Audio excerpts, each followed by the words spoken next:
Welcome to 360 Tamil. இன்னைக்கு இந்த வீடியோல ஒரு பெங்காலி வெப் சீரிஸோட எக்ஸ்பிளனேஷன் பத்தி தான் பார்க்க போறோம். இதோட பேரு சின் விஸ்பர்ஸ் ஆஃப் கில்ட் அப்படின்றது. கண்டிப்பா இந்த சீரிஸ் உங்க எல்லாருக்குமே பிடிக்கும் நம்புறேன். இது ஒரு பக்காவான கிரைம் த்ரில்லர்னு சொல்லலாம். ஸ்டார்டிங்ல இருந்து எண்டிங் வரைக்கும் சூப்பரா கொண்டு போயிருப்பாங்க. இது ரொம்பவே பெரிய சீரிஸ். முடிஞ்ச அளவுக்கு ஒரே வீடியோல முடிக்கிறதுக்கு ட்ரை பண்றேன். ரொம்ப பெருசா போயிடுச்சு நான் வேணா 2 வீடியோவா போடுறேன். முதல்ல இந்த சீரிஸோட பிளாட் என்னன்றதை நான் சொல்றேன். ஆக்சுவலா ஒரு பொண்ணு இருக்காங்க. அவங்க ஒரு தகவலை மீடியாவை சேர்ந்த வேற ஒரு பொண்ணு கிட்ட கொடுக்கலாம்னு நினைக்கிறாங்க. அதுக்குள்ளேயே வேக வேகமா யாரோ இந்த பொண்ணை சாவடிச்சிடுறாங்க. இந்த பொண்ணை சாவடிச்சது யாரு? அந்த பொண்ணு இறந்து போன இடத்துல ஒரு கார்டு கிடைச்சிருக்கும். அந்த கார்டுல ஒரு லோகோ இருக்கு. இந்த லோகோக்கு பின்னாடி இருக்க மர்மம் என்னன்ற மாதிரிலாம் போலீஸுங்க விசாரிக்கிறாங்க. குற்றவாளியை கண்டுபிடிச்சாங்களா இல்லையான்னு சொல்றது தான் படத்தோட கதையா இருக்கும். சாரி, சீரிஸோட கதையா இருக்கும். கண்டிப்பா உங்க எல்லாருக்குமே பிடிக்கும் நம்புறேன். எக்ஸ்பிளனேஷனுக்குள்ள போறதுக்கு முன்னாடி வீடியோக்கு ஒரு லைக் போடுங்க. அது மூலியமா இந்த வீடியோ இன்னும் நிறைய பேர்கிட்ட கொண்டு போய் சேர்க்கப்படும். மேற்கொண்டு டைம் வேஸ்ட் பண்ணாம நம்ம நேரடியா எக்ஸ்பிளனேஷனுக்குள்ள போயிடலாம். சீரிஸோட ஸ்டார்டிங் சீனே ரூமின்னு ஒரு பொண்ணை காட்டுறாங்க. இவங்க தான் இந்த சீரிஸ்ல முக்கியமான கேரக்டரா இருப்பாங்க. இப்ப மோனான்ற ஒரு பொண்ணை சந்திக்கிறதுக்காக தான் போயிட்டு இருக்காங்க. ஒரு இன்ஃபர்மேஷன் வச்சிருக்கேன், வந்து வாங்கிக்கோங்கன்ற மாதிரி சொல்லியிருப்பா. அதுக்காக தான் அவளை பாக்குறதுக்காக போயிட்டு இருக்காங்க. என்ன இவ்வளவு லேட் பண்றீங்க, சீக்கிரமா வாங்கன்னு சொல்றா. வந்துகிட்டே தான் இருக்குன்ற மாதிரி இவங்க சொல்றாங்க. அந்த பொண்ணு அங்க வெயிட் பண்றதையும் நமக்கு காட்டுறாங்க. இப்ப கொஞ்ச நேரத்துல ரூமி இந்த இடத்துக்கு வந்துடுறாங்க. ரூமி வந்து பார்க்கும்போது அந்த இடத்துல மோனாவோட போன் உடைஞ்ச நிலைமையில இருக்கு. மோனாவை காணோம். மோனா எங்க போனா அப்படின்ற மாதிரிலாம் ரூமி யோசிக்கிறாங்க. இப்பதான் நடந்த விஷயத்த நமக்கு காட்டுறாங்க. ஆக்சுவலா அந்த இடத்துல அந்த பொண்ணு வெயிட் பண்ணிட்டு இருந்தா பாத்தீங்களா? அப்போ ஒரு நபர் வந்து அந்த பொண்ணை லாக் பண்ணிட்டாரு. அந்த நபரை பார்த்து இந்த பொண்ணு செம்மையா பயந்துட்டு இருக்கா. அந்த நபர் இருக்காரு பாத்தீங்களா, வேகமா கார்ல லாக் பண்ணி இங்க இருந்து கூட்டு போறாரு. இங்கதான் சின்னு சீரிஸோட டைட்டில போடுறாங்க. இந்த மோனா இருக்கா பாத்தீங்களா, இவங்களுக்கு தெரியாம ஒரு ஃபைல தூக்கிட்டு போயிருப்பா. அது தெரிஞ்சுதான் இவளை லாக் பண்ணிருக்காங்க. இப்ப மோனாவை போட்டு பயங்கரமா அட்டாக்லாம் பண்ணிட்டு இருக்காங்க. இந்த இடத்துல மெயின் வில்லன் இருக்காரு. அவரோட ஃபேஸ நமக்கு காட்டல. அவரோட ஆளை வச்சுதான் இந்த விஷயத்த பண்ணிட்டு இருக்காரு. அவ எடுத்துட்டு போனா பாத்தீங்களா, அந்த ஃபைல புடுங்கிடுறாங்க. அடிச்சு அவளை காலி பண்றாங்க. அதே மாதிரி அவளை எரிச்சிடணும், அடையாளம் யாருக்கும் தெரியக்கூடாதுன்ற மாதிரி நினைக்கிறாங்க. இப்ப அந்த இடத்துல வச்சு மோனாவை இவங்க கொளுத்துறத நமக்கு காட்டுறாங்க. அவளுமே இந்த இடத்துல இறந்து போயிடுறா. ஆக்சுவலா இவங்க வந்து இந்த இடத்துல பிரச்சனை எல்லாம் பண்ணாங்கல்ல, அப்ப இவங்க கிட்ட இருக்க ஒரு கார்டு அந்த இடத்துல விழுந்துரும். அந்த கார்டை கவனிக்காம இவங்களுமே இந்த இடத்தை விட்டு கிளம்பிடுறாங்க. இப்ப ஆனந்த்னு ஒருத்தரை காட்டுறாங்க. இந்த கேஸை விசாரணை பண்றதுக்காக தான் வந்திருக்காரு. இப்ப பாடி எல்லாம் பார்த்துட்டு இருக்கும் போது பக்கத்திலேயே ஒரு கார்டு இருக்கிறத கவனிக்கிறாரு.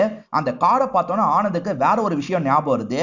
வேற ஒரு பொண்ணு இறந்து போன இடத்துலயும் இந்த கார்டு இருந்திருக்கும். அதை பத்தியே யோசிச்சுட்டு இருக்காரு. அப்ப அசிஸ்டன்ட் இருக்காருல, சமர் சார் கிட்ட இந்த விஷயத்த சொல்லாமான்னு கேக்குறாரு. சமர் இப்ப சஸ்பென்ஷன்ல இருக்கான், அது உனக்கு தெரியாதான்ற மாதிரி இவர் கோவப்படுறாரு. ஆக்சுவலா ஆனந்தோட ஃப்ரெண்டா தான் சமர் இருந்திருப்பாரு. ஆனா இப்ப இவங்க 2 பேருக்குள்ள சண்டை போயிட்டு இருக்கு போல. சமரை பத்தி பேசினதுனால இந்த இடத்துல ஆனந்த அசிஸ்டன்ட போட்டு திட்டுறாரு. ரூமின்னு ஒருத்தங்களை காமிச்சாங்கல்ல, அவங்க ஒரு பத்திரிகை ரன் பண்றதா சொல்லியிருப்பேன். தனியா ரன் பண்ண மாட்டாங்க. தேவ் அப்படின்ற ஒரு பார்ட்னர் கூட சேர்ந்த மாதிரி தான் ரன் பண்ணிட்டு இருப்பாங்க. அந்த பொண்ணு எதுக்காக நேத்து வரலன்ற மாதிரி இவங்க யோசிச்சுட்டு இருக்காங்க. அப்பதான் இவங்களுக்கு போன் கால் வருது. மேடம், இந்த இடத்துல ஒரு கொலை நடந்திருக்கு, வந்து விசாரிக்கணும்னா விசாரிச்சுக்கோங்கன்ற மாதிரி சொல்றாங்க. பத்திரிகைக்காரங்கல்ல, அதனால தான் கால் வந்திருக்கு. இவங்களுமே போனோன்ற மாதிரி கிளம்புறாங்க. இப்ப ஆனந்த் இருக்காரு பாத்தீங்களா, சீனியரை பார்த்து பேசுறதுக்காக வராரு. சரி, இந்த பொண்ணோட கேஸை நானே விசாரிக்கிறேன்ற மாதிரி சொல்றாரு. வேற யார்கிட்டயும் தராதீங்கன்னு சொல்றாரு. நான் சமர் கிட்ட தந்துருவேன்னு யோசிக்கிறியா? சமர் இப்ப சஸ்பென்ஷன்ல தான் இருக்கான். அதே மாதிரி வேலையே வேணான்னு யோசிச்சுட்டு இருக்கான் போல. அதனால நீயே விசாரி அப்படின்ற மாதிரி சீனியரும் ஆனந்த் கிட்டே கேஸ தந்துடுறாரு. இப்ப ரூமி இருக்காங்கல்ல, அந்த கொலை நடந்த ஸ்பாட்டுக்கு வந்துடுறாங்க. அங்க இருக்க அசிஸ்டன்ட்டுமே நடந்த எல்லா விஷயத்த பத்தியும் சொல்றாரு. எரிஞ்ச நிலைமையில அந்த பொண்ணோட பாடி கிடைச்சது, அதே மாதிரி பக்கத்துல இந்த கார்டு கிடைச்சதுன்னு காட்டுறாரு. அந்த கார்டை பாக்குறவங்க ஷாக் ஆகுறாங்க. இந்த கார்டை பத்தி ஏற்கனவே தெரியும் போல இவங்களுக்கு. ஆனந்த் சமர்னு ஒருத்தரை பத்தி கேட்டோன்னு கோவப்பட்டாரு பாத்தீங்களா, அந்த சமர் போலீஸ் வேலையை விடலாம், நம்ம செக்யூரிட்டி வேலைக்கு போலான்னு யோசிக்கிறாரு. அதுக்கான இன்டர்வியூ அட்டெண்ட் பண்றதுக்காக தான் ஒரு இடத்துல வெயிட் பண்ணிட்டு இருக்காரு. ஆனா இந்த வாட்டி இவருக்கு வேலை கிடைக்கல போல. வில்ல சொல்லி தான் அந்த பொண்ணை 2 பேர் எரிச்சு கொன்னாங்க பாத்தீங்களா. இப்ப வில்ல இருக்காருல, அந்த பொண்ணு கையில இருக்க மோதிரத்தை கழட்ட சொன்னேனே எங்கன்னு கேக்குறாரு. ஐயோ பாஸ், நாங்க கலட்ட மறந்துட்டோன்ற மாதிரி இவங்க சொல்றாங்க. முட்டாளா நீங்கன்ற மாதிரி இவங்க 2 பேரையும் திட்டுறாரு. இதுல ஒருத்தனோட கதையை முடிக்கவே செஞ்சிடுறாரு. இப்ப இன்னொன்னு அசிஸ்டன்ட் கிட்ட சீக்கிரமா அந்த ரிங்கை கொண்டு வந்து சேருன்ற மாதிரி சொல்றாரு. ரூமிய மோனான்ற ஒரு பொண்ணு மீட் பண்ணோன்ற மாதிரி சொல்லியிருப்பா. அந்த பொண்ணு தான் ஒருவேளை கொல்லப்பட்டிருப்பாளா அப்படின்ற மாதிரி இவங்க யோசிக்கிறாங்க. ஏன்னா கிடைச்ச பாடி அடையாளம் தெரியாம கிடைச்சிருக்கும். அதனால தான் கன்ஃபார்ம் பண்ண முடியல. ஒருவேளை மோனாவா இருக்குமான்ற மாதிரி யோசிச்சுட்டு இருக்காங்க. இப்ப ஆனந்த நமக்கு காட்டுறாங்க. ஆனந்த பொறுத்த வரைக்கும் ஒரு தம்பி இருக்காரு, பேரு அசோக் அப்படின்றது. இந்த தம்பியோட வாழ்க்கையில ஏதோ ஒரு சோகம் ஏற்பட்டிருக்கு போல. அதனால வீட்டை விட்டு வெளியே போகாம வீட்டிலேயே தான் இருக்காரு. தம்பியோட இந்த நிலைமையை பார்த்து இவருமே ரொம்ப ஃபீல் பண்ற மாதிரி நமக்கு காட்டுறாங்க. நமக்கு ரூமின்னு ஒருத்தங்களை காமிப்பாங்கல்ல, அவங்க யாருன்னு பாத்தீங்கன்னா சமரோட கேர்ள் ஃப்ரெண்டா இருப்பாங்க. இப்ப சமரை பாக்குறதுக்காக வீட்டுக்கு தான் வந்திருக்காங்க. இவருமே ஜாலியா பேசுறாரு. நாளைக்கு இன்டர்வியூக்கு போனோம், வேலை கிடைச்ச மாதிரி தான் அப்படின்ற மாதிரி இவங்க கிட்ட சொல்லிட்டு இருக்காரு. இவங்க இருக்காங்கல்ல அந்த கார்டோட போட்டோவை இவர்கிட்ட காட்டுறாங்க. அந்த கார்டை பார்த்தோன்னா இவரோட மைண்டுக்குள்ளேயும் சில விஷயங்கள் ஓடுது. ஒரு பொண்ணு இவர்கிட்ட இருந்து தப்பிச்சு ஓடுறாங்க, இவருமே ஷூட் பண்றாரு, அந்த பொண்ணு இறந்து போயிடுறாங்க. அந்த பொண்ணு கிட்டயே இந்த கார்டு தான் இருந்திருக்கும், இது அந்த கார்டு தானே அப்படின்ற மாதிரிலாம் கேட்கிறாரு. ரூமியோ ஆமான்ற மாதிரி சொல்றாங்க. இங்கதான் ஃபர்ஸ்ட் எபிசோட முடிக்கிறாங்க. எல்லா எபிசோடோட ஸ்டார்டிங் சீனும் பாஸ்ட்ல நடந்த விஷயத்தை காட்டுவாங்க. அந்த மாதிரி பாஸ்ட்ல நடந்த ஒரு விஷயத்தை காட்டுறாங்க. ரூமி ஒரு இடத்துல டீலிங் நடக்குதுன்னு தெரிஞ்சு அந்த இடத்துல பார்வையிடுறதுக்காக வந்திருக்காங்க. இவங்க சவுண்ட் போட்டதுனால அங்க இருக்க ஒருத்தன் எட்டி பார்க்கறதுக்காக வரான். அதுக்குள்ள இந்த இடத்துக்கு மோனா வந்துடுறாங்க. நான் தான் தெரியாம தள்ளி விட்டேன்ற மாதிரி அவங்க கிட்ட சமாளிக்கிறாங்க. இப்ப ரூமி கிட்ட இங்கே இரு, தேவையில்லாம ஆளுங்க கிட்ட மாட்டிக்காது அப்படின்ற மாதிரிலாம் சொல்றாங்க. ரூமியோ சரின்ற மாதிரி தலையை ஆட்டுறா. இப்ப மோனா இருக்காங்கல்ல, உள்ள போய் 2 பேரை பாக்குறாங்க. அந்த 2 பேர்கிட்ட எதையோ கைமாத்துறாங்க. என்ன கைமாத்துறாங்க அப்படின்றது கிளியரா ரூமிக்கு தெரியல. அதுக்கப்புறம் வெளியே வந்தவங்க ரூமியை கூப்பிட்டு இங்க இருந்து கிளம்புறாங்க. இல்லீகலா இங்க ஏதோ நடக்குதுன்ற மாதிரி ரூமிக்கு தகவல் கிடைச்சிருக்கும். அதனால தான் இந்த இடத்துக்கு வந்திருப்பாங்க. எக்ஸாக்ட்டா என்ன நடக்குது அப்படின்ற மாதிரி மோனா கிட்ட கேக்குறாங்க. ஆனா மோனா அதை பத்தி சொல்லவே மாட்டாங்க. மோனா நினைச்சிருந்தா மாட்டி விட்டுருக்கலாம், ஆனா மோனா மாட்டி விட்டுருக்க மாட்டாங்க. அதனால தான் ரூமியோ மோனா கிட்ட பேசி இன்ஃபர்மேஷனை வாங்கலாம்னு ட்ரை பண்றாங்க. ஆனா மோனா அதை பத்தி வாயே திறக்க மாட்டாங்க. சரி உங்க மனசு மாறுச்சுன்னா என்கிட்ட பேசணும்னு நினைச்சீங்கன்னா இந்த நம்பர் மூலியமா கான்டாக்ட் பண்ணுங்கன்ற மாதிரி கார்டை தந்துட்டு இவங்க கிளம்புறாங்க. மோனா அந்த கார்டு மூலியமா தான் பிரசன்ட்ல கான்டாக்ட் பண்ணிருக்காங்க போல. இப்ப பிரசன்ட்ல ரூமி இருக்காங்கல்ல, ஏதோ ஒரு பொண்ணு இறந்து போயிருக்கா, அந்த கேஸை நீ ஹேண்டில் பண்ணுன்ற மாதிரி இவர்கிட்ட சொல்றாங்க. தயவு செஞ்சு புரிஞ்சுக்கோ, இப்பதான் கொஞ்சம் கொஞ்சமா பழைய விஷயங்கள்ல இருந்து நான் வெளியே வந்திருக்கேன். நான் செக்யூரிட்டி வேலைக்காக அப்ளை பண்ணிருக்கேன், அந்த வேலைக்கு தான் போக போறேன்னு சொல்லிட்டு ப்ளீஸ் நான் சொல்றதை கேளுன்ற மாதிரி ரூமியோ மனசை மாத்துறதுக்கு ட்ரை பண்றாங்க. ஆனா அவர் இருக்கார்ல, என்னால முடியவே முடியாதுன்ற மாதிரி அடம் பிடிக்கிறாரு. சரி நீ இந்த கேஸை எடுக்க வேணாம், நீ என்ன நினைக்கிறியோ அதையே பண்ணுன்ற மாதிரி ரூமியோ சொல்லிடுறாங்க. இவருமே இன்டர்வியூ அட்டென்ட் பண்றதுக்காக அந்த இடத்துக்கு வந்துடுறாரு. ஆனா ரூமி சொன்னாங்க பாத்தீங்களா, அதுவே திரும்ப திரும்ப இவரோட மைண்டுக்குள்ள ஓடிட்டு இருக்கு. ஆனந்தோட தம்பி அசோக் ஃபீல் பண்ணிக்கிட்டே இருக்காருன்னு சொன்னா பாத்தீங்களா, அவரோட கேர்ள் ஃபிரெண்ட் இறந்து போயிருக்காங்க போல, அதை நினைச்சுதான் ஃபீல் பண்ணிட்டு இருக்காரு. தம்பி ஃபீல் பண்றதை நினைச்சு ஆனந்த் ஃபீல் பண்றாரு. இப்போ ஒய்ஃப் கிட்ட புலம்புற மாதிரி பேசிட்டு இருக்காரு. அந்த கேர்ள் ஃபிரெண்ட் இறந்து போனதுக்கு சம்மர் தான் காரணம், என் தம்பி இப்படி மாறினதுக்கும் அவன் தான் காரணம், அவனை மன்னிக்கவே மாட்டேன்ற மாதிரிலாம் சொல்லிட்டாரு. ஃப்ரெண்ட்ஸா இருந்தவங்க எதனால சண்டை போட்டுக்கிட்டாங்க அப்படின்றது இப்பதான் நமக்கு தெரிய வருது. இப்ப சம்மர் இருக்கார்ல, இன்டர்வியூ அட்டென்ட் பண்றதுக்காக வந்துடுறாரு. அங்க இருக்கவரும் நிறைய கேள்விலாம் கேட்கிறாரு. ஆனா இவரோட மைண்டுக்குள்ள ரூமி பேசினது திரும்ப திரும்ப ஓடிட்டு இருக்கு. இந்த கேஸை நீ எடுத்துக்கோன்னு சொன்னாங்கல்ல, அதுதான் திரும்ப திரும்ப ஓடிட்டு இருக்கு. அதனால இவர் என்ன பண்றாருன்னா, இன்டர்வியூ நடந்துட்டு இருக்கும் போதே அங்க இருந்து கிளம்பிடுறாரு. நம்ம இந்த கேஸை எடுக்கணும்ன்ற மாதிரிலாம் முடிவு எடுக்கிறாரு. ரூமி அம்மா கூட தான் இருந்திருப்பாங்க, இப்பதான் பிரிஞ்சு போயிருக்காங்க. காரணம் என்னன்னா, அப்பா இறந்து போனதுக்கு அப்புறம் அம்மா இருக்காங்கல்ல, வேற ஒரு நபர் கூட ஒன்னா இருந்துட்டு இருக்காங்க. அந்த நபரை சுத்தமா ரூமிக்கு பிடிக்க மாட்டேங்குது, அதனால தான் விலகி இருக்காங்க. அம்மாவும் என் கூட வந்து இருக்கலாம்ல அப்படின்ற மாதிரிலாம் கேக்குறாங்க. இல்லம்மா, அந்த நபர் இருக்கிற வீட்டுல நான் இருக்க மாட்டேன், என்னை விட்டுருங்கன்ற மாதிரிலாம் பொண்ணு பேசிட்டு இருக்காங்க. இப்ப நைட்டு நேரம் வீட்டுக்கு வந்த ரூமி இருக்காங்கல்ல, என்னப்பா இன்டர்வியூல செலக்ட் ஆயிட்டியா அப்படின்ற மாதிரிலாம் இவர்கிட்ட கேக்குறாங்க. அதுக்கு சம்மர் இருக்காருல்ல, நான் பாதியிலேயே வெளியே வந்துட்டேன், நீ சொன்ன மாதிரியே நான் திரும்பி இந்த கேஸை எடுத்துக்கலாம்னு நினைக்கிறேன்ற மாதிரி சொல்லிட்டு இதை கேட்கிற இந்த ரூமியோ சந்தோஷப்படுறாங்க. இப்ப இவருமே சீனியருக்கு கால் பண்ணிட்டாரு. என்ன இவன் திடீர்னு கால் பண்றான் அப்படின்ற மாதிரி சீனியர் அட்டென்ட் பண்ணிட்டாரு. என்ன திரும்பி சேரலாம்னு முடிவு பண்ணிட்டியா, வெல்கம் பேக் அப்படின்ற மாதிரி இவருமே சந்தோஷமா சேர்த்துக்கிறாரு. ஏன்னா சமர் நல்ல ஆபீசர்னு இவருக்கு தெரியும், அதனால தான் இப்படி சேர்த்துக்கிறாரு. இப்ப ரூமியோ சந்தோஷப்படுறாங்க. இங்கதான் செகண்ட் எபிசோட் முடியுது. தேர்ட் எபிசோடோட ஸ்டார்டிங் சீனே பாஸ்ட்ல நடந்த விஷயத்தை காட்டுறாங்க. ஆக்சுவலா அந்த இறந்து போன மோனா ஒரு ரூம்ல இருக்காங்க. அந்த ரூமுக்கு ஒரு மர்ம நபர் வராரு. இவர் தான் அந்த வில்லனா இருப்பாரு. வில்லனும் இவங்க கையில ஒரு மோதிரத்தை போட்டு விடுறாரு. அதுக்கப்புறம் மோனா கிட்ட இன்டிமேட்டாலாம் இருக்க ஆரம்பிக்கிறாரு. மோனாக்கு இதுல சுத்தமா விருப்பம் இல்ல, இருந்தாலும் இந்த நபர் கூட ஒன்னா இருக்காங்க.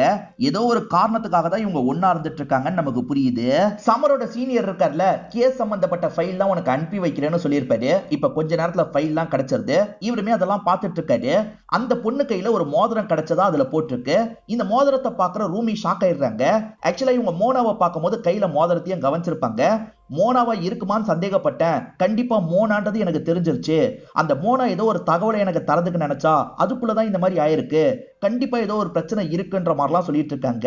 சமர் திரும்பி வரப்போறாரு அப்படின்றது ஆனந்துக்கு இப்பதான் தெரிய வருது. ஆனந்த் பயங்கரமா டென்ஷன் ஆயிடுறாரு. நேம் பிளேட்லாம் வச்சிருப்பாங்க பாத்தீங்களா, இப்ப சமரோட நேம் பிளேட்டை இவர் கொளுத்திட்டு இருக்காரு. அது எரிஞ்சிட்டு இருக்கும் போதுதான் சமர் இந்த இடத்துக்கு வராரு. இன்னும் நம்ம மேல கோவத்துல இருக்கான்றத புரிஞ்சுக்கிறாரு. இதெல்லாம் தெரிய வந்து சீனியர் இருக்காரு பாத்தீங்களா, ஆனந்த் மேல கோவப்பட்டு இருக்காரு. ஆனந்த் கிட்ட என்ன சொல்றாரு, நீங்க 2 பேருமே தான் இந்த கேஸ் ஹேண்டில் பண்ண போறீங்க. 2 பேருமே ஒண்ணா ஹேண்டில் பண்ணுவீங்களோ இல்ல தனித்தனியா ஹேண்டில் பண்ணுவீங்களோ எனக்கு தெரியாது. ஆனா இதுக்கு பின்னாடி யார் இருக்கான்றத சீக்கிரமா கண்டுபிடிங்கன்னு சொல்லிட்டாரு. இப்ப ரெண்டு பேருமே தனித்தனியா இந்த ஸ்பாட்டுக்கு வந்துடுறாங்க.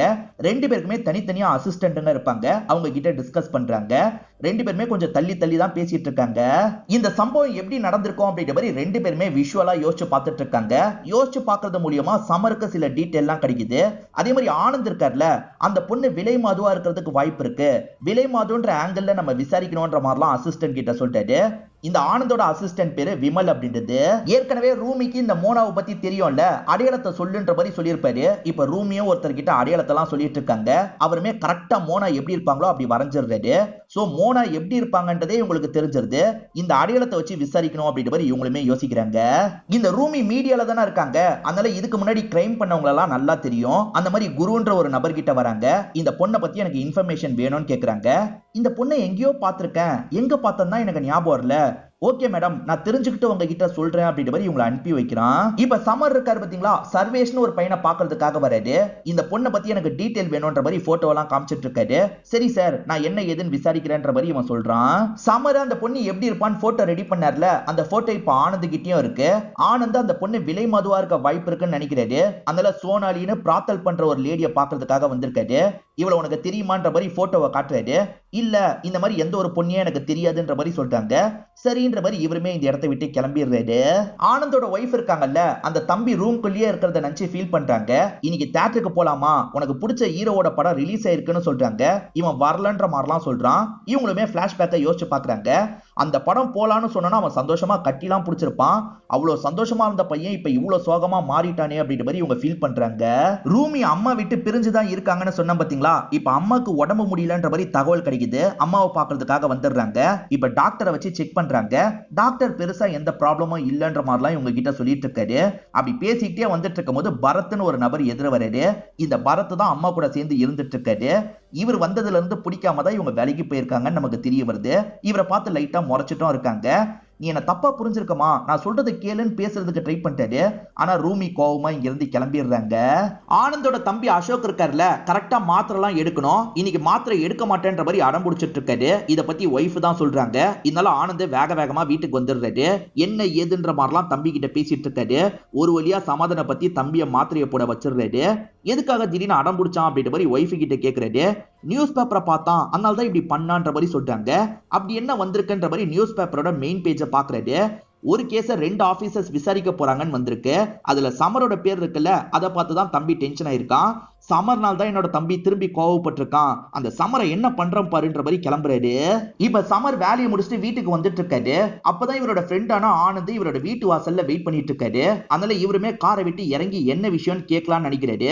அதுக்குள்ள ஆனந்த் கன்னை வச்சு பாயிண்ட் பண்ணிட்டாரு. இப்ப கன்னை வச்சு சமரை ஷூட் பண்ணவும் செய்யறாரு. இங்கதான் 3rd எபிசோட முடிக்கிறாங்க. எல்லா எபிசோடோட ஸ்டார்டிங்கும் பாஸ்ட காட்டுவாங்கன்னு சொன்ன பாத்தீங்களா, அந்த மாதிரி பாஸ்ட நமக்கு காட்டுறாங்க. ஆக்சுவலா இவங்க ரெண்டு பேருமே ஒன்னா வேலை பார்த்துட்டு இருக்கும் போது ஒரு இன்ஃபர்மேஷன் கிடைச்சு அந்த இடத்துக்கு வந்திருக்காங்க. ஏதோ கைமாத்திரதா தகவல் கிடைச்சிருக்கும், அதனால தான் வந்திருக்காங்க. இவங்களை பார்த்தோன்னா 2 பசங்க 2 பொண்ணுங்க தெரிச்சு ஓடிட்டு இருக்காங்க. எப்படியாவது அவங்க 4 பேரையும் பிடிக்கணும்ன்ற மாதிரி இவங்க 2 பேருமே துரத்திட்டு ஓடிட்டு இருக்காங்க. அப்படி ஓடி போயிட்டு இருக்கும் போது சமர் இருக்காரு பாத்தீங்களா, ஒரு பொண்ணை பார்த்து ஷூட் பண்ணிட்டாரு. அந்த பொண்ணோட முதுகுல புல்லட் பட்டு அந்த பொண்ணு கீழே விழுந்துடுறாங்க. அவசரப்பட்டு எதுக்காக ஷூட் பண்ண அப்படின்ற மாதிரி ஆனந்தம் கோவப்படுறாரு. அந்த பொண்ணோட ஃபேஸை பார்த்தவர் இன்னும் டென்ஷன் ஆயிடுறாரு. ஏன்னா அந்த பொண்ணு யாருன்னு பாத்தீங்கன்னா அசோக்கோட கேர்ள் ஃப்ரெண்டா இருப்பாங்க. என் தம்பியோட கேர்ள் ஃப்ரெண்டா இவளை எதுக்காக ஷூட் பண்ணன்ற மாதிரிலாம் கேக்குறாரு. தம்பியும் இன்ஃபர்மேஷன் கிடைச்சி இந்த இடத்துக்கு வந்துடுறாரு. திவ்யான்ற மாதிரி பயங்கரமா ஃபீல் பண்றாரு. தம்பியோட கேர்ள் ஃப்ரெண்டை இவர் சாவடிச்சிட்டார்ல, இதனால தான் தம்பி அந்த மாதிரி பாதிக்கப்பட்டிருப்பான். அதே மாதிரி ஆனந்தம் பேசாம இருந்திருப்பாரு. இப்ப கதை பிரசன்ட்டுக்கு வந்துருது. இவர் ஷூட் பண்ண மாதிரி காமிச்சாங்கல்ல, சமரை ஷூட் பண்ணிருக்க மாட்டாரு, பக்கத்துல தான் ஷூட் பண்ணிருப்பாரு. இப்ப கோவமா திட்டிட்டு கிளம்பிடுறாரு. சமரை பொறுத்த வரைக்கும் அசோக தம்பி மாதிரி தான் பாப்பாரு. அவன் கூட சேர்ந்த மாதிரி ஜாலியா கேம்லாம் விளையாடி இருப்பாரு. அப்பேற்பட்டவன் நம்மளால இப்படி மாறிட்டானே அப்படின்ற மாதிரி இந்த இடத்துல சமருமே ஃபீல் பண்றாரு. ஏறக்குறைய இந்த சீரீஸ்ல சமர் தான் ஹீரோ மாதிரி. ரூமி இன்னும் பரத்தை ஏத்துக்கல, அதை நினைச்சு பரத்தை ஃபீல் பண்ணிட்டு இருக்காரு. நீங்க கவலைப்படாதீங்க, நிச்சயமா என்னோட பொண்ணு ஒரு நாள் உங்களை ஏத்துப்பா, அதுக்கப்புறம் நம்ம கல்யாணம் பண்ணிக்கலாம்ன்ற மாதிரி சொல்றாங்க. ரூமியும் சமரோ லிவின்ல இருக்காங்க போல. இவர் வீட்டுக்கு வரும்போது ரூமி படுத்துட்டு இருக்காங்க. என்ன இவ்வளவு லேட்ன்ற மாதிரி கேக்குறாங்க. ஆக்சுவலா வாசல்ல வச்சு நடந்துச்சு பாத்தீங்களா, அந்த விஷயத்தை பத்தி இவருமே கேர்ள் ஃப்ரெண்டு கிட்ட தெளிவா சொல்லிட்டு இருக்காரு. இப்ப ஆனந்த் இருக்காருல, அந்த மாதிரி விஷயம் நடக்கிற ஒரு ஹோட்டலுக்கு வந்துடுறாரு. அங்க யார்கிட்டயே விசாரிக்கலான்ற மாதிரிலாம் நினைக்கிறாரு. பிம்பு மாதிரி ஒருத்தன் இருப்பான், அவன் கிட்ட போட்டோவை காமிச்சு விசாரிக்கிறாரு. இந்த பொண்ணு எனக்கு தெரியும்ன்ற மாதிரி இவனும் ஒரு விஷயத்த சொல்றான். மத்த பொண்ணுங்க கூட நடந்து போய் நான் பார்த்திருக்கேன்ற மாதிரி சொல்றான். மத்த பொண்ணுங்களா? அந்த பொண்ணுங்களோட டீடைல்லாம் தானு கேக்குறாங்க. இவனுமே சில பொண்ணுங்களோட டீடைல்லாம் தந்துடுறான். இப்ப தகவல் கொடுத்தான் பாத்தீங்களா, அவன் குருவோட ஃப்ரெண்டா இருப்பான். குரு யாருன்ற மாதிரி உங்களுக்கு கன்ஃபியூஸ் ஆயிருக்க வாய்ப்பு இருக்கு. ரூமி எனக்கு தகவலை சேகரிச்சு தானு சொன்னாங்கல்ல, அவன் தான் குருவா இருப்பான்.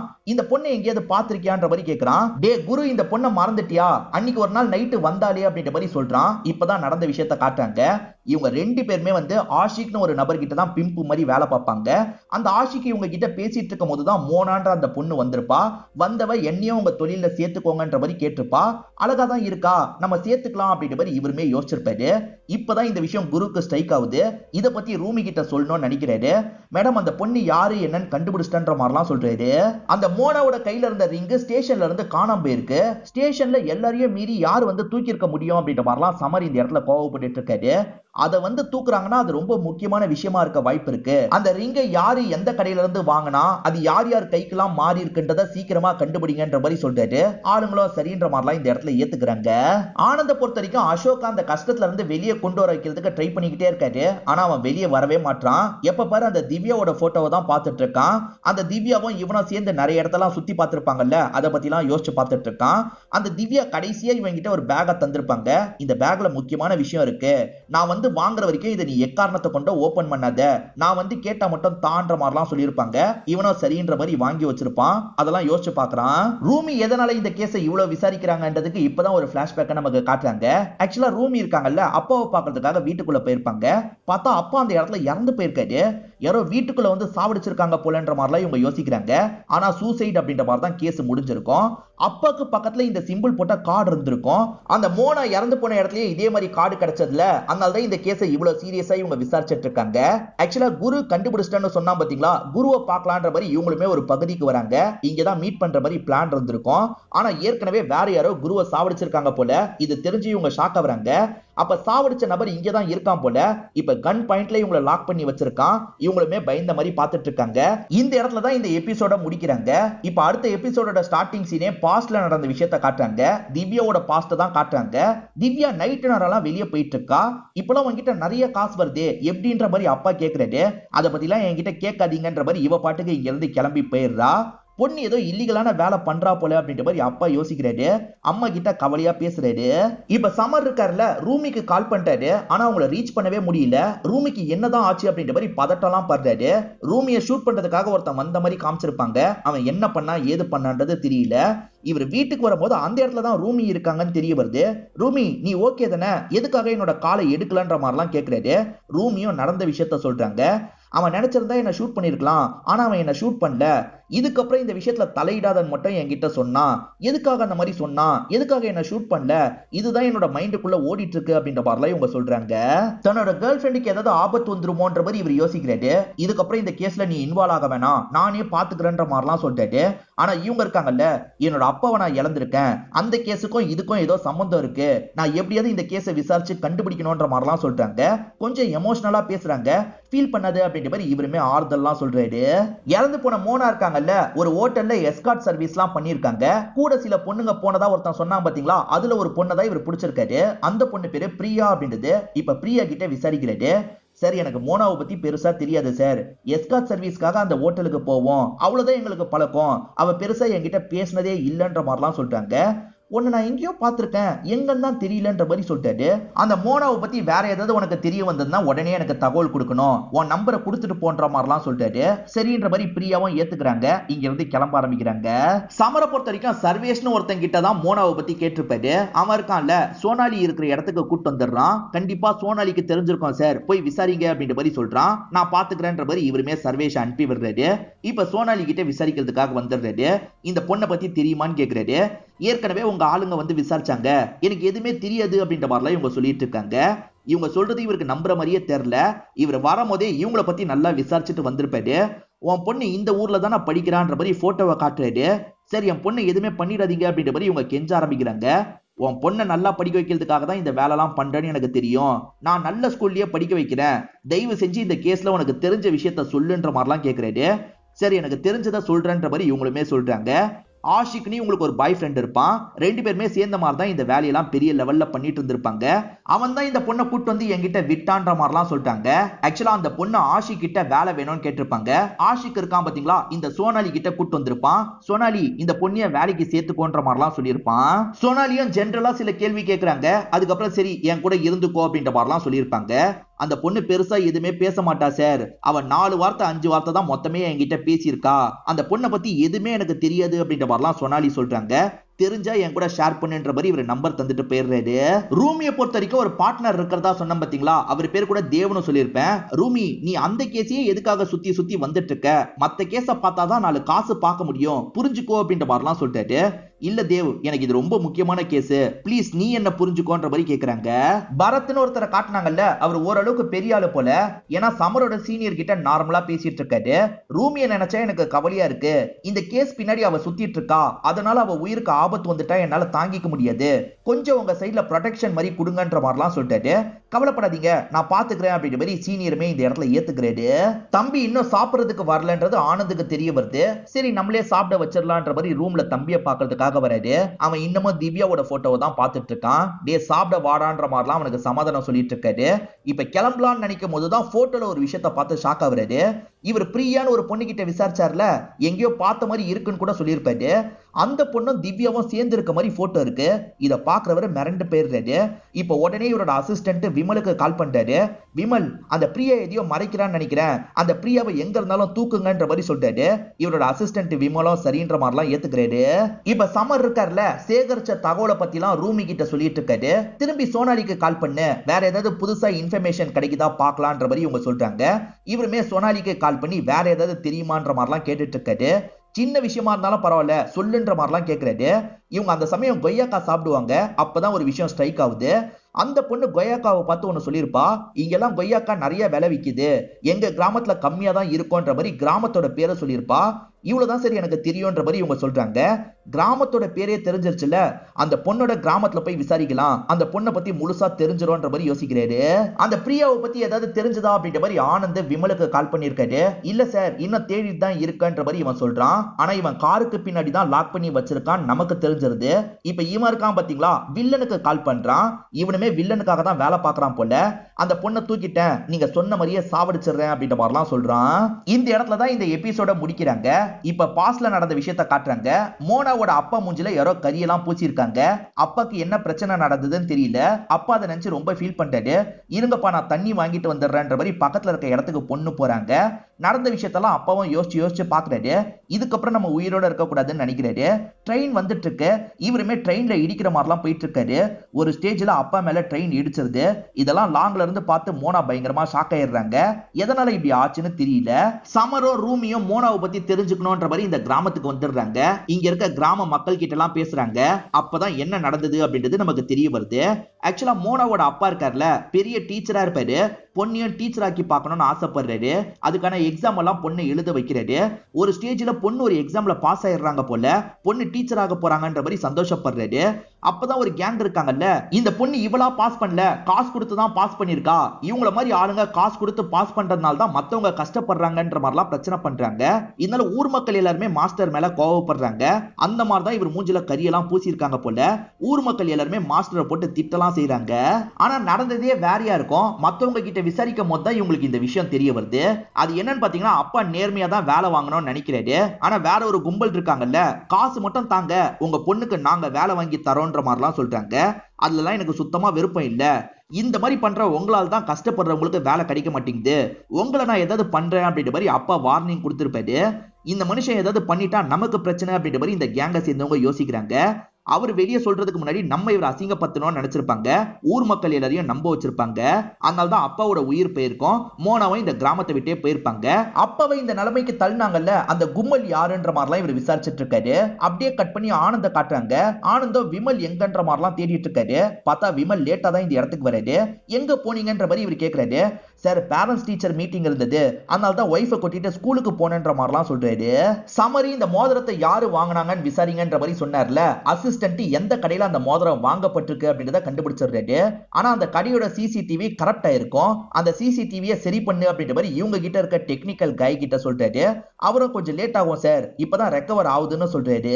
சோனாலியை பொறுத்த வரைக்கும் ஆஷிகா லவ் பண்ணிட்டு இருக்காங்கல்ல, ஆஷிகா இந்த இடத்துக்கு வான்ற மாதிரி சொல்லியிருப்பாங்க. யாருக்குமே தெரியாம இவங்களை பாக்குறதுக்காக வந்திருக்காரு. திடீர்னு பார்த்தா போலீஸுங்க இந்த இடத்துல லாக் பண்ணி இவரை பிடிச்சிடுறாங்க. ஆக்சுவலா சோனாலி தான் வேணும்ட்டே இந்த இடத்துக்கு வர வச்சிருப்பாங்க.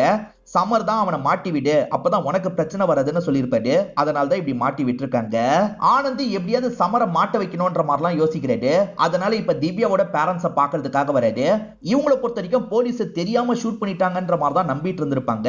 ஆனா இவர் இருக்கார்ல, சமர்னு ஒரு ஆபீசர் தான் ஷூட் பண்ணா, தெரியாம ஷூட் பண்ணல. அவன் நினைச்சிருந்தா கால்ல கூட ஷூட் பண்ணிருக்கலாம், ஆனா முதுகுல ஷூட் பண்ணா அப்படின்ற மாதிரிலாம் சொல்லிட்டாரு. இது மீடியா சேனலோட நம்பர், வேணும்னா கால் பண்ணிக்கோங்கன்ற மாதிரி தந்துட்டு போறாரு. இந்த அம்மாவும் கால் பண்ணா என்னன்ற மாதிரி யோசிக்கிறாங்க. அந்த மோனா யார்கிட்டயோ எதையோ தந்திருப்பாங்க, அதை ரூமி பார்த்தாங்கல்ல, எந்த இடத்துல வச்சு பார்த்த அந்த இடத்துக்கு போலான்னு சொல்லிட்டு இப்ப ரெண்டு பேருமே சேர்ந்த மாதிரி அந்த இடத்துக்கு வந்துடுறாங்க. இங்கதான் கொடுத்தா, ஏதோ பாக்ஸ் மாதிரி கையில வச்சிருந்தா அதுல இருந்து காசு மாதிரி ஏதோ எடுத்து தந்தான்ற மாதிரிலாம் சொல்லிட்டு இருக்காங்க. ஒருவேளை அவாலா பிசினஸ் அவங்க பண்ணிட்டு இருக்காங்களா, காசு தான் மாத்திருப்பாங்களா அப்படின்ற மாதிரி இவருமே இந்த இடத்துல யோசிக்கிறாரு. இப்ப திவ்யாவோட அம்மா இருக்காங்கல்ல, மீடியாக்கு கால் பண்ணி பேசுறாங்க. என் பொண்ணோட சாவுக்கு சமர் அப்படின்ற ஆபீசர் தான் காரணம், திரும்பி அவரை எப்படி வேலையில எடுப்பாங்க, இதை என்னால ஏத்துக்கவே முடியாதுன்ற மாதிரிலாம் சொல்லிட்டு இருக்காங்க. இங்கதான் இந்த எபிசோட் முடியுது. இப்ப பாஸ்ட்ல நடந்த விஷயத்தை காட்டுறாங்க. ஆக்சுவலா வில்லன் கிட்ட அசிஸ்டன்ட் மாதிரி கண்ணாடி போட்டு ஒருத்தர் இருப்பாரு பாத்தீங்களா, அவர் ஆஷிக்க பார்த்து பேசுறதுக்காக வந்திருக்காரு. ஆஷிக்கு பெரிய லெவல்ல பொண்ணுங்களெல்லாம் சப்ளை பண்ணுவான் போல. ஆஷிக்கு என்னோட பாஸுக்கு புதுசா ஒரு பொண்ணு தேவை, அதுக்கேத்த மாதிரி ஒரு பொண்ணை ஏற்பாடு பண்ணுன்ற மாதிரிலாம் சொல்றாரு. இது எல்லாத்தையும் தள்ளி இருந்து அந்த மோனா கவனிச்சிட்டு இருக்காங்க. நம்ம எப்படியாவது ஆஷி கிட்ட போய் சேரணும், அப்பதான் நம்ம வில்லன் கிட்ட போக முடியும்ன்ற மாதிரிலாம் கணக்கு பண்றாங்க. ஆஷிக்கு ஃப்ரெண்ட்ஸுங்க கூட பேசிட்டு இருக்கும் போது அந்த இடத்துக்கு இவங்களுமே ஆட்டா ட்ரெஸ் போட்டு வந்துடுறாங்க. உங்க வேலையில என்னையும் சேர்த்துக்கோங்கன்ற மாதிரி இதுக்காக தான் சொல்லியிருப்பாங்க. அந்த வில்லனை ரீச் பண்றதுக்காக தான் இந்த மாதிரிலாம் இவங்க பண்ணிருக்காங்க போல. அதனால தான் வில்லன் கூட பெருசா விருப்பம் இல்லாத மாதிரிலாம் ஒன்னா இருந்திருப்பாங்க. இப்ப பிரசன்ட்டுக்கு கதை வந்துருது. இவங்க ரெண்டு பேருமே காலையில வேலைக்கு கிளம்பலாம்னு நினைக்கிறாங்க. அப்பதான் நியூஸ் சேனல்ல சமரை பத்தி அந்த அம்மா பயங்கரமா திட்டிட்டு இருக்காங்க. சமரை வேலையை விட்டு தூக்கணும்ன்ற மாதிரிலாம் சொல்றாங்க.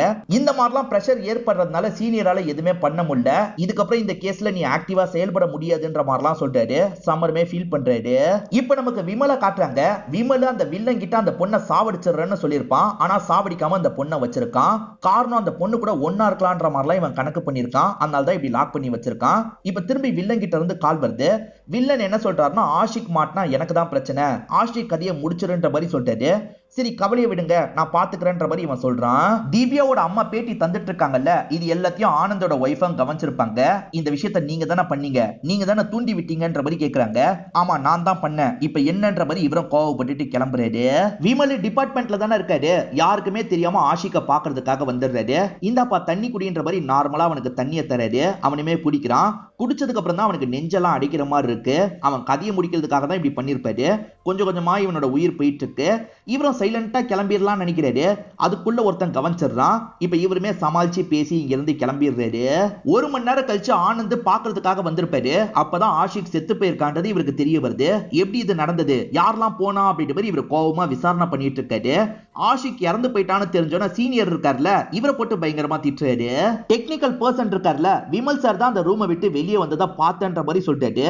இதனால இவருக்கு விமல் மேல டவுட் வருது. விமல் கிட்ட பேசலான்னு கால் பண்ணிட்டாரு. விமல் போனையே எடுக்க மாட்டாரு. இதனால வேற ஒரு ஆபீசருக்கு கால் பண்ணிட்டாரு. விமல் கால் பண்ணா எடுக்க மாட்டான். விமலோட ஒய்ஃப் நம்பர் இருந்தா நான் பேசணும் அப்படின்ற மாதிரி சொல்லிட்டாரு. சார் விமல் ஒய்ஃபை விட்டு பிரிஞ்சு ரொம்ப வருஷம் ஆயிடுச்சு சார், நீங்க பேசுறது வேஸ்ட் தான் அப்படின்ற மாதிரி சொல்லிட்டாரு. இது ஒய்ஃபை விட்டு அவன் பிரிஞ்சுட்டானா அப்படின்ற மாதிரி ஒரு ஷாக் ஆகுறாரு. ஏன்னா ஒய்ஃபு கூட தான் ஸ்கூலுக்கு போனன்ற மாதிரி அவர் பொய் சொல்லியிருப்பாரு. அவர் சொன்னது பொய் அப்படின்றது தெரிஞ்சிருது. இவன் தான் ஏதோ பண்ணிருக்கான்ற மாதிரியும் புரிஞ்சுக்கிறாரு. அந்த விமலோட போனை ட்ராக் பண்ணு அப்படின்ற மாதிரி இவருமே டெக்னிக்கல் பர்சன் கிட்ட சொல்லிட்டாரு. ட்ராக் பண்ண அவர் இருக்காருல, அடிக்கடி ஒரு பாலடைஞ்ச இடத்துக்கு தான் போயிட்டு வந்துட்டு இருக்காரு சார், டவர் அப்படிதான் காட்டுதுன்னு சொல்றான். இவருமே அந்த இடத்துக்கு போகணுன்ற மாதிரி கிளம்பி அந்த இடத்துக்கு வந்துடுறாரு. அங்கதான் பிரியாவை லாக் பண்ணி வச்சிருக்கிறது தெரிய வருது. நீ திவ்யான்ற ஒரு பொண்ணு கூட போட்டோ எடுத்திருக்க, திவ்யாக்கும் உனக்கும் என்ன பழக்கம்னு கேக்குறாரு. திவ்யாவும் நானும் சேர்ந்து வேலை பார்த்தோம் அப்படின்ற மாதிரி சொல்றாங்க. சார் நான் எஸ்கார்ட் சர்வீஸ் பண்ணதா சொன்னேன் பாத்தீங்களா, அது பொய் சார், நாங்க வேற ஒரு விஷயம் தான் பண்ணிட்டு இருக்கோம். அந்த மோனாவும் நானும் சேர்ந்து தான் இந்த விஷயத்தெல்லாம் பண்ணோம் அப்படின்ற மாதிரி சில விஷயங்களை சொல்ல ஆரம்பிக்கிறாங்க. ஆக்சுவலா எஸ்கார்ட் மாதிரி அந்த ஹோட்டலுக்குள்ள இவங்க வருவாங்க. ஆனா இவங்கள பொறுத்த வரைக்கும் அவாலா பிசினஸ் பண்றதுக்காக தான் வருவாங்க. அவாலா பிசினஸ்ல ரூபா நோட்டை காமிச்சா காசெல்லாம் நிறைய தருவாங்கல்ல, ஏறக்குறைய அதே மாதிரி தான் ஒரு வேலையை இவங்க ரெண்டு பேருமே பண்ணிட்டு இருப்பாங்க. கிடைக்கிற கொஞ்சம் கமிஷனுக்காக தான் இந்த வேலையை பண்ணிட்டு இருக்கேன். இப்ப மோனா கூட சேர்ந்து வேலை பார்த்துட்டு இருந்தேன்ல, அதே மாதிரி தான் திவ்யா கூடயும் வேலை பார்த்தேன் அப்படின்ற மாதிரி நடந்த விஷயத்த சொல்றாங்க. திவ்யா அவ்வளவு நல்லவ இல்லைன்ற மாதிரி தான் ஒரு விஷயத்த சொல்றாங்க. ஆக்சுவலா இவங்க ஒரு கார்டை காமிச்சு தான் காசெல்லாம் வாங்குவாங்க. அந்த கார்டை நான் காமிச்சு காசெல்லாம் மொத்தமா நான் வாங்கிட்டு ஊரை விட்டே ஓடி போயிட போறேன்ற மாதிரி அவ சொல்றா. அதெல்லாம் ரிஸ்க்ன்ற மாதிரி இவங்க சொல்றாங்க. ரிஸ்க் எல்லாம் பார்த்தா சம்பாதிக்க முடியாது. நான் எதுக்காக அசோக்க லவ் பண்ணிட்டு இருக்கேன்னு நினைக்கிறேன்? அசோக்கோட அண்ணன் போலீஸ், ஏதாவது பிரச்சனைன்னு வந்தா கூட என்ன காப்பாத்திடுவாரு. நான் அதுக்காக தான் இப்படி பண்ணிட்டு இருக்கேன். அவனை நம்பி தான் இப்போ ஒரு பேக்கை தந்திருக்கேன். அந்த பேக் முழுக்க ட்ரக் தான் இருக்குன்ற மாதிரிலாம் திவ்யா சொல்லியிருப்பாங்க.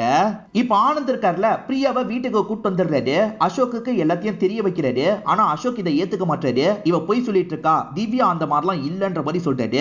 திவ்யாவை பத்தி தெரிஞ்சுக்கணும்னா அந்த பேக்கை ஓபன் பண்ணி பாருன்ற மாதிரி சொல்றாங்க. நார்மலா ஓபன் பண்ணி பார்த்தா எதுவுமே இல்ல.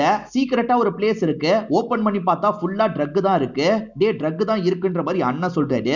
அப்ப திவ்யா இவ்வளவு நாள் என்ன ஏமாத்திருக்காளா அப்படின்ற மாதிரி இவர் பயங்கரமா இந்த இடத்துல ஃபீல் பண்றாரு. திவ்யா ஏதோ இல்லீகல் வேலை பண்றான்ற மாதிரி அப்பாக்கும் டவுட் இருந்திருக்கும். அவ உண்மையிலேயே இல்லீகல் வேலை எல்லாம் பார்த்திருக்கான்றது இப்பதான் நமக்கு தெரிய வருது. அப்படியே கட் பண்ணி நமக்கு வில்லனோட அசிஸ்டன்ட்ட காட்டுறாங்க. வில்லன் தான் ஒரு இடத்துக்கு வர சொல்லியிருக்காரு.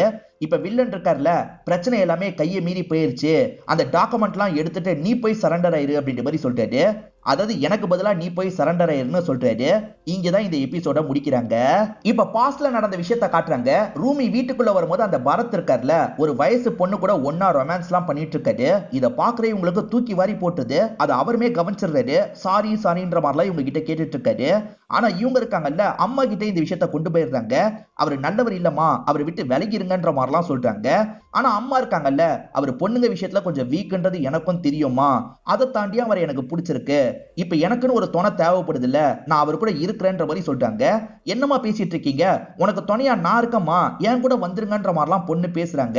ஆனா அம்மா ஏத்துக்க மாட்டாங்க. இதனால தான் பொண்ணு அப்செட் ஆகி வேகமா அங்க இருந்து கிளம்புறாங்க. இவருமே சாரின்ற மாதிரிலாம் இவங்க கிட்ட கேக்குறாரு. இவங்க கண்டுக்காம கிளம்பி இருப்பாங்க. ஒரு அப்பாவியை ஷூட் பண்ணிட்டேன்ற மாதிரி தான் இவர் சமர் மேல கோவப்பட்டு இருப்பாரு. ஆனா இப்ப இவ அப்பாவி இல்லன்றது தெரிஞ்சிருது இல்ல, அதனால அவளோட போட்டோ எல்லாத்தையும் பயங்கரமா கிழிச்சு போட்டுட்டு இருக்காரு. தேவையில்லாம ஃப்ரெண்டு மேல கோவப்பட்டுட்டுமேன்ற மாதிரி ஆனந்தம் ஃபீல் பண்ணிட்டாரு. இப்ப சமரை இந்த இடத்துக்கு வர வச்சிடுறாங்க. எங்களை மன்னிச்சிரு அப்படின்ற மாதிரி ரெண்டு பேருமே மன்னிப்பு கேட்கறாங்க. இப்ப சமர் இருக்கார்ல, நான் உன்கிட்ட ஒரு விஷயத்த சொல்ல வந்துகிட்டே இருந்தேன், நீ தான் அதை கேட்கவே இல்ல, அன்னைக்கு நான் வேணும்ட்டே ஷூட் பண்ணலன்ற மாதிரி சொல்லிட்டாரு. ஆக்சுவலா ஓடிட்டு இருக்கும் போது காலை பார்த்து ஷூட் பண்ணுவாங்கல்ல, அந்த மாதிரி தான் இவர் காலுக்கு எய்ம் பண்ணிருப்பாரு. அப்பன்னு பார்த்தா அந்த பொண்ணு குனிஞ்சிருப்பா. தேவையில்லாம புல்லட்ட முதுகுல வாங்கி கீழே விழுந்திருப்பா. இதுதான் நடந்திருக்கும். இதுக்கப்புறமா இந்த கேஸை சேர்ந்து ஹேண்டில் பண்ணலான்ற மாதிரி இவங்க ரெண்டு பேரும் யோசிக்கிறாங்க. இப்பதான் சமர் அசிஸ்டன்ட் கிட்ட இருந்து கால் வருது. அந்த ரிங்க வாங்குனது யாருன்றதை கண்டுபிடிச்சிடுறாங்க. சிசிடிவி ஃபுட்டேஜ் ரெக்கவர் பண்ணாங்க பாத்தீங்களா, அது மூலியமா தான் இந்த விஷயத்தை கண்டுபிடிச்சிருப்பாங்க. அதை வாங்குனது யாரு தெரியுமா? தேவ் தான் வாங்கியிருப்பாரு. தேவ்னா ரூமியோட பார்ட்னர் தான். இப்ப இவருமே ரூமிக்கு கால் பண்ணிட்டாரு. அந்த தேவ் எங்க இருக்கான்னு விசாரிக்கிறாரு. தேவ 2 நாளா நான் ரீச்சே பண்ண முடியல அப்படின்ற மாதிரி இவங்களுமே சொல்றாங்க. இப்பதான் வில்லனோட அசிஸ்டன்ட் இருக்கார்ல, ஸ்டேஷன்ல சரண்டர் ஆகிறதுக்காக வராரு.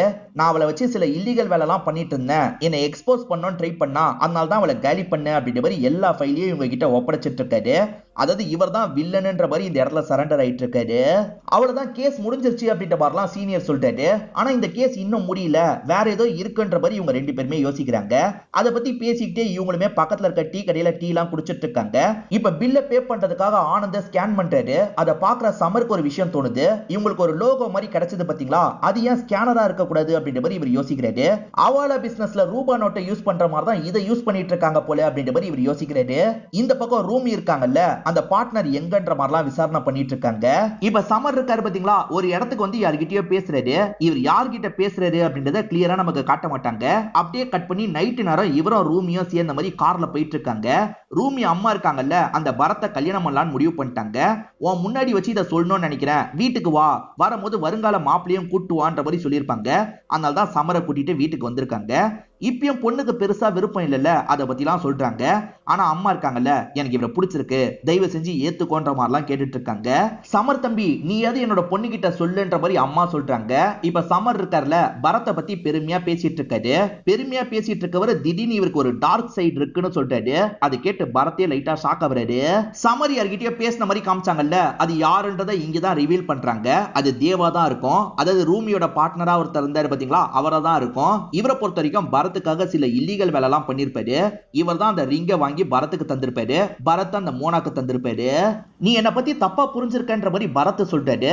இல்ல சார், நீங்க என்னென்னலாம் பண்ணீங்கன்னு எனக்கு எல்லாமே தெரிஞ்சிருச்சு அப்படின்ற மாதிரி சமர் சொல்லிட்டாரு. ஆக்சுவலா இந்த பரத் ரொம்ப வருஷமா இந்த மாதிரி இல்லீகல் வேலை தான் பண்ணிட்டு இருக்காரு. அந்த மோனாவோட கிராமத்துல ஒருத்தன் அசிங்க பத்தி மோனாவோட அப்பாவை சாவ வச்சான் பாத்தீங்களா, அவனை பொறுத்த வரைக்கும் இந்த பரத்துக்காக தான் வேலை பார்ப்பான். அவனுக்கு கமிஷன் மாதிரிலாம் கிடைக்கும். பரத்துக்கு தான் பெரிய அமௌண்ட் கிடைக்கும். பரத் எதுலயும் நேரடியா இன்வால்வ் ஆக மாட்டாரு. ஆளுங்களை வச்சு எல்லாத்தையும் பண்ணிடுவாரு. வேலை முடிஞ்சதுக்கு அப்புறம் அவங்க கதையை முடிச்சிருவாரு. ஆக்சுவலா விமல்னு ஒருத்தன் ஹெல்ப் பண்ணான் பாத்தீங்களா, அவனோட கதையை இவர் முடிக்கலாம் செஞ்சிருப்பாரு. மோனா பழி வாங்குறதுக்கு முடிவு பண்ணிருப்பாங்க. அதனால பரத்தை நெருங்கணும்னு நினைச்சிருப்பாங்க. அதனால தான் விலை மாது மாதிரி பரத்து கூட வந்திருப்பாங்க. பரத்து கூட அடிக்கடி இவங்க ஒன்னாலாம் இருந்துட்டு இருக்காங்க. பரத் இதனால தான் இவங்க கிட்ட மோதிரம் கிஃப்டா தந்திருப்பாரு. இவங்க நடிக்க தானே வந்தாங்க. அதனால தான் பரத் ரொமான்ஸ்லாம் பண்ணும்போது இவங்க விலகிலாம் போன மாதிரி காமிச்சாங்க. பரத்து கூட ஒன்னாலாம் இருந்துடுறாங்க. பரத் நல்லா தூங்கிட்டு இருக்காரு. அப்ப அவர் பண்ற விஷயத்த பத்திலாம் இவங்க டாக்குமெண்ட்டை எடுக்கிறாங்க. இந்த டாக்குமெண்ட்டை ரூமி கிட்ட தந்துடணும்னு யோசிச்சிருப்பாங்க. இதனால தான் ரூமியை ஒரு இடத்துக்கு வர சொல்லியிருப்பாங்க. ஆனா அதுக்குள்ள டாக்குமெண்ட் காணாம போனதை இவர் கண்டுபிடிச்சிருந்தாரு. இவ வேலைன்றத புரிஞ்சிருப்பாரு. ஆளுங்களை வச்சு தூக்கி அவங்களோட கதையை முடிச்சிருப்பாரு. டிபார்ட்மெண்ட்ல இருந்து மோதிரம் காணாம போச்சு பாத்தீங்களா, அதெல்லாம் விமலை வச்சு தான் பண்ணிருப்பாரு. விமலுக்கான வேலை முடிஞ்சதுக்கு அப்புறம் விமலுக்கு காசு தராம அவன் கதையை முடிச்சிருப்பாரு. உன் அப்பாவை கொலை பண்ணதும் இவர் தான் அப்படின்ற மாதிரி காரணத்தை சமர் சொல்ல ஆரம்பிக்கிறாரு. 500 ரூபாய் 1000 ரூபாய் நோட்டெல்லாம் பேன் பண்ணாங்க பாத்தீங்களா, அந்த விஷயத்தை ரெண்டு பேருமே கவனிச்சிருப்பாங்க. ரூமியோட அப்பா இருக்காரு பாத்தீங்களா, பேங்க் வேலை தான் பாப்பாரு. நீங்க மட்டும் மனசு வச்சீங்கன்னா நிறைய காசை சம்பாதிக்கலாம் அப்படின்ற மாதிரி இவர் ஆசை காட்டுற மாதிரி பேசியிருப்பாரு. நான் உன்னை நல்லவன் நினைச்சேன், நீ என்ன இப்படி பேசிட்டு இருக்க, என்னால இந்த விஷயத்தை பண்ண முடியாதுன்ற மாதிரி சொல்லியிருப்பாரு. இதனால கோவப்பட்ட இவர் இருக்கார்ல, அவரை கண்ணை வச்சு ஷூட் பண்ணிருப்பாரு. அவரை ஷூட் பண்ணிக்கிட்ட மாதிரி செட் பண்ணிருப்பாரு. இதுக்கு மேல நல்லவன் வேஷம் போட முடியாதுன்னு பரத்துக்கு தெரிஞ்சிருது. இப்ப சட்டுன்னு கன் எடுத்து இவங்க எல்லாரையும் ஷூட் பண்ணிடலாம் நினைக்கிறாரு. நான் தனியா வந்திருப்பேன்னு நினைக்கிறீங்களா, எல்லார்கிட்டயும் சொல்லிட்டு தான் வந்திருக்கன்ற மாதிரி சமர் சொல்லிட்டாரு. பார்த்தா மீடியாட்கள் போலீஸ்னு எல்லாருமே வாசல்ல தான் இருந்துட்டு இருக்காங்க. இது எல்லாத்தையும் ஜன்னல் வழியா இவருமே கவனிச்சிடுறாரு. இப்ப சமர் இருக்கார்ல, வாங்கம்மா நம்ம கிளம்பலான்ற மாதிரி சொல்லிட்டாரு. இவங்க எல்லாருமே சேர்ந்த மாதிரி இங்க இருந்து கிளம்ப ஆரம்பிக்கிறாங்க. நம்ம வெளியே போனா லைஃபே போக போகுது, அதுக்கு நம்மளே நம்ம லைஃபை விட்டுலாம் அப்படின்ற மாதிரி இவருமே கன்னை வச்சு இங்க ஷூட் பண்ணிக்கிறாரு. திவ்யாவோட அம்மா பேசினதுனால தான் சமரை வேலையை விட்டு ஒதுக்கி வச்சிருப்பாங்க. ஆனா நம்ம பொண்ணு மேலதான் தப்பு இருக்குன்றதை இப்ப அம்மா புரிஞ்சுக்கிறாங்க. சமர் மேல எந்த தப்பும் இல்ல, நான் தான் தப்பா புரிஞ்சுக்கிட்டேன்ற மாதிரி சோசியல் மீடியால மன்னிப்பு கேட்கறாங்க. அதனால இந்த ப்ராப்ளமும் சால்வ் ஆயிருது. ஒருத்தர் ரூமியை கொல்ற மாதிரி வந்து கொல்லாம போனா பாத்தீங்களா, ஏன்னா இவர் தான் கொல்லாத, வார்னிங் மட்டும் கொடுன்ற மாதிரி சொல்லியிருப்பாரு. இப்போ உங்களுக்கு தெளிவா புரியும்னு நினைக்கிறேன். இதோடய இந்த சீரிஸோட கதையை முடிச்சிடுறாங்க. இந்த சீரிஸ்ல வந்த ட்விஸ்ட் அண்ட் டர்ன்ஸ்லாம் கண்டிப்பா உங்களுக்கு பிடிச்சிருக்கும்னு நம்புறேன். இந்த வீடியோ உங்களுக்கு பிடிச்சிருந்ததுன்னா லைக் பண்ணுங்க, கமெண்ட் பண்ணுங்க, மறக்காம 360 தமிழ் சேனலை சப்ஸ்கிரைப் பண்ணுங்க. தொடர்ச்சியா இந்த மாதிரி வீடியோக்கள் வந்துகிட்டே தான் இருக்கும்.